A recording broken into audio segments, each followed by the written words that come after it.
Hi guys, my name is John Loughton. I'm going to offer a short vlog today.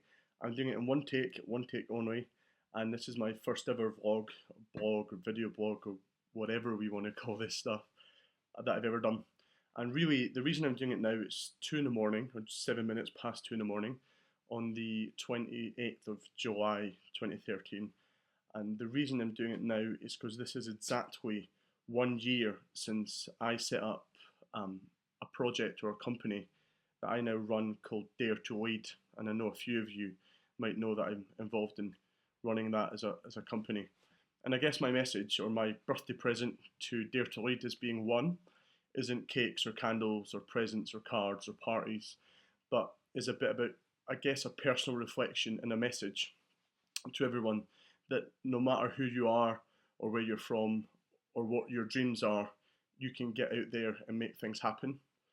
Now, I'm not one of these people who likes the very Americanized, over the top, cheesy kind of self belief stuff. Um, Although I agree that it's self belief that changes the world. And often, as someone who works around human rights issues and leadership issues and works with young people, we are too often told what other people are doing, or we're too often told what we shouldn't be doing or what we can't achieve. And we don't focus enough on what we can achieve and what can be done. And change, let's think about that word change, should not be something that's remote to us. When we think about the formal old ways of educating young people in classrooms or square learning, or if we think about being put in a box in front of a box computer and a box desk at work, how often do we get a chance to change something? What have we created in this world or in your life that you can say would not have existed without you being there? Change isn't a process or a product. It's us as people, it's individual. So that's why at Dare2Lead we always talk about change starts with you. It's inside out leadership. And if you don't have love and confidence and positivity in yourself, how can we create love and positivity and confidence in the people and communities around us? Now, I'm 25, and I guess even 10 years ago, when I was 15, I would never have thought I was running a company, working in different countries, being able to work with amazing organisations like Save the Children and Centrepoint, the Duke of Edinburgh's Award, Be Inspired, other amazing organisations that we get to work with and help support young people in, that I'd be doing this, that I'd be employing myself and being able to employ other people. And I realised a big epiphany that the only thing that made that happen is attitude, it's not ability. I don't have a degree. I don't come from a well off background. I don't come from a postcode of privilege. If anything, I've had to overcome obstacles to get where I am. I'm not someone who's been given things on a plate.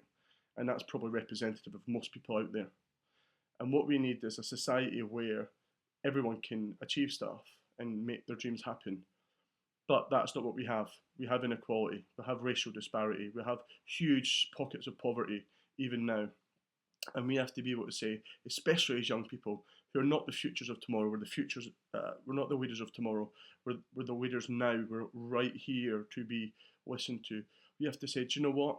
We're not going to accept the old ways of thinking. We have ideas, we want to share it. Even if it means failing, we have to stand up and take action. I always say, I would rather fail trying than fail to ever try. Failure is when we learn. Failure is how we grow. Pushing our boundaries is how we realise we can step further than we've ever tried before. Sure, we'll go down the wrong roads and we'll trip up. But getting up again and keeping going is what makes it amazing. That's what leadership's about. That's what this generation, I think, is about. And if leadership is about how we change our attitudes, then I think what's magical is every single one of us can choose to do that.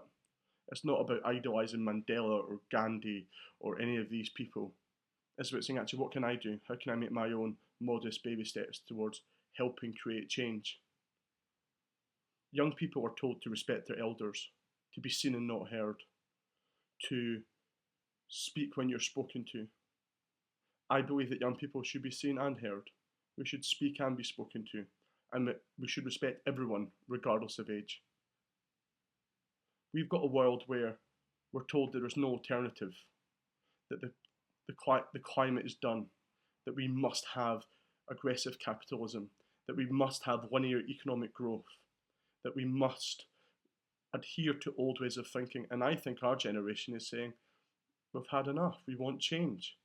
And what inspires me and why I do Dare to Lead every day, and why I guess someone who, when I was just turned a teenager, who was ready to end my own life, had enough, was having a really tough time with family, really tough time with housing, is able to sit here now and say, do you know what, actually the only thing that's revolutionised is how I think. Now, there's no such thing as a self-made man or woman. Everyone needs strong teams, because you can't stand high if you don't have something tall underneath you.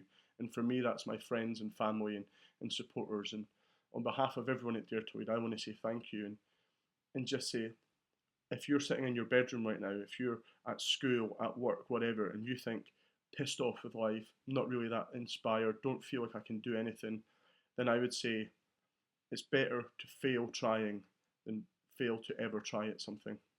Dream big, dare to lead, because that's what I've done, and it's amazing, and it's tough, but anything is possible. And I don't mean that in a cheesy way, because if I can do it, anyone can. And young people are the engine of any vehicle that's going to change anything for the future. And we can be the passengers as well as the drivers of that change. Sorry if that was cheesy, but one take and I was honest. And yeah, thank you for listening. And check out Dare2Lead. Bye.